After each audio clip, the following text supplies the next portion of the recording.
Today I'm going to be working on the intake.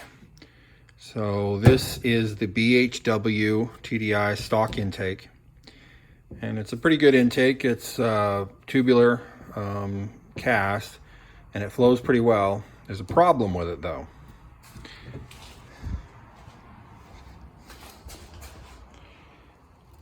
Mounted onto the engine, it faces towards the flywheel.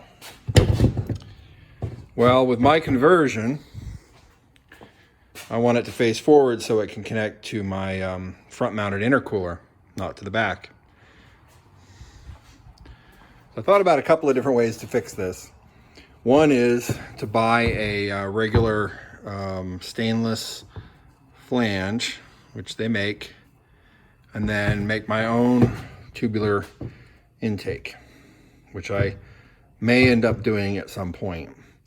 But truth is, I want to get this thing on the road and I want to maybe upgrade it later. So let's work with what I've got. I plan to keep the ASV, the anti-shutter valve, and then remove the EGR. It is symmetrical, right? So I measured, these are space. So these two are the same spacing as these two. It may not look like that in the image, but I've measured and they are. So that means that I should be able to essentially cut this right here and then take the top and turn it and facing the right direction and weld it back on. It might be tough to weld in here. This internal area may be tough to get to. So I might be able to just move it up a little bit and cut it here, and then only have to weld this chamber. But I'll check that. I'll do some measuring and see whether that's going to work. For now, I'm going to remove this, take off the ASV, and figure out what I need to do. I'll probably clean this area up first, get rid of some unnecessary bosses that I'm not going to use, things like that, get it all cleaned up, kind of minimalize it, and then from there I'll decide where to cut and how to flip it and then weld it back on. Before I take this fully apart, I wanted to talk about this ASV and the reason that I'm going to keep it instead of ditching it. A lot of people, when they do these conversions, from what I've been reading, don't keep this anti-shutter valve. There's a real strong reason that I want to keep it. Well, first of all, the downsides are that it is restrictive. I would get better flow if I didn't have it. So there are some downsides to having it. However, the safety factor is really what I want. If the oil line, the oil seals on my turbo ever fail, they could, if they fail on the compressor side, they could theoretically pump engine oil into the intake and cause the diesel engine to run away. This anti-shutter valve turns on whenever you turn the key on, turns off when you turn the key off. So being able to shut the ignition off and having this valve close and shutting the engine down, even if I have a leaking turbo seal and the engine's trying to run away, is worth it to me to have it installed. So I'm going to keep this anti-shutter valve.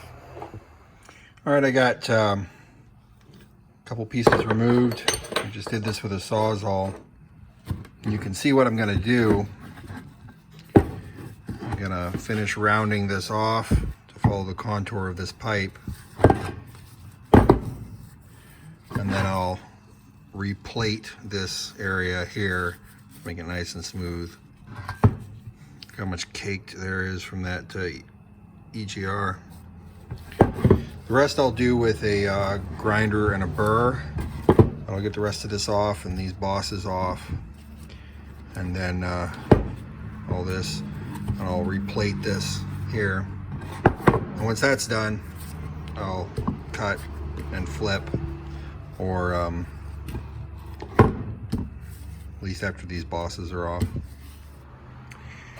All right, after about an hour, I now have most of that taken off. There's still some more to be done here,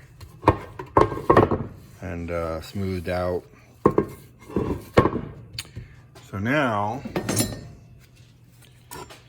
I think before I remove these completely, got to really decide where to cut this, right? So I'd have to check the symmetry, but if I were to cut it here, it might, if I can make sure that the symmetry is still okay, that might be a good spot. The other one is here. What I'm concerned about though is that tight area there in the center. That may be very difficult to weld. So I'm not sure about that. But the other option might be to actually just remove this and then cut this straight across and then reform the whole top. You know, find some way to just form the top differently. I'm not sure yet. I'm gonna do some more checking. Another thing that I notice is that that center, this piece in the middle here, is not exactly centered. So it may have to be removed completely in order to get it re-welded back on there. I don't know yet. I want to think about it for tonight, but I could either, like I say, just reform the top with a tube and use this flange, or I could just cut it off completely and flip it around. I haven't decided yet. I don't have it finished all the way around the back, but you can see what I'm doing here. I've just kind of beveled out a piece, and I've got some aluminum plate to make this look like one piece. I'm gonna fill this in. I'm not sure if I'm gonna use my TIG or the spool gun yet, but I'm gonna fill that in. My TIG arrived. I don't know if I said that or not, but anyway, it's starting to get there. It's almost flush. The other side needs a little work yet. It's not exactly fit completely yet, but well, from the outside, you might not know that there was ever anything on there, but you can see the plate on the inside.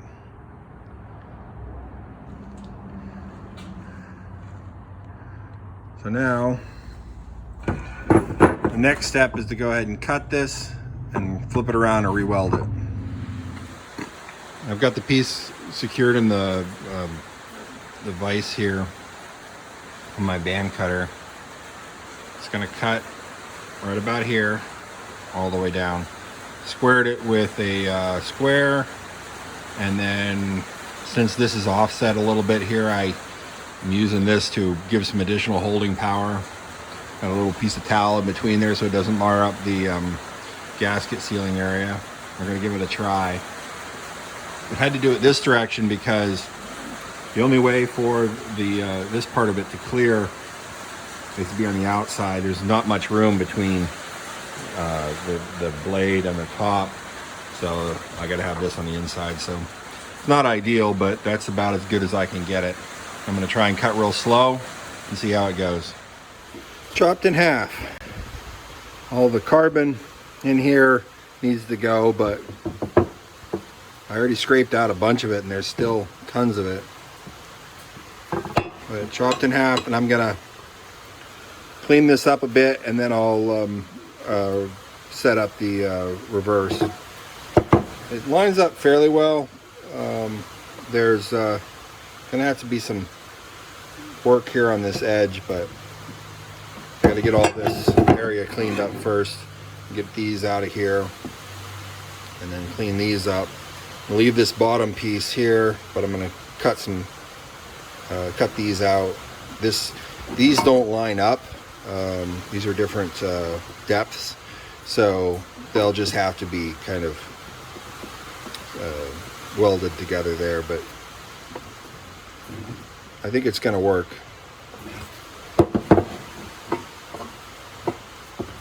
Yeah, there you can see the different depths of the flange, but I think it's going to work. I just need to do some cleaning up. I cut these back so that I could get into here and weld these areas. The fact that I can actually see better here. I cut it before, or sort of after this separated into two, so even if I just get a weld around here and don't get this center welded, it's not going to hurt anything because they're separated here, or at least that's what I think. All right, so with all the material removed and these things cut back here and the bosses removed, I think it's ready. We can go ahead and start making it work. So as you can see, with the original position here, I have enough space there to do some welding. Flipped around, they line up very well once you get the right depth. So they line up very well. There's some little bit of filling you got to do here and there, but I think this is going to work very well. So now I'm going to use a flap disc and I'm going to clean it up a bunch more, and then I'm going to go ahead and weld it. Intake is all done.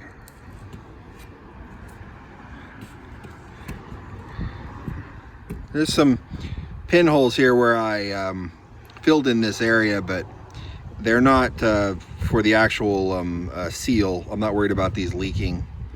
I will pressure test this at some point, but I'm confident of the welds. I filled this area here in, so there's just some pinholes and stuff there, but I'm not worried about that. I did it all with the spool gun and just kind of ground them to make them look nice.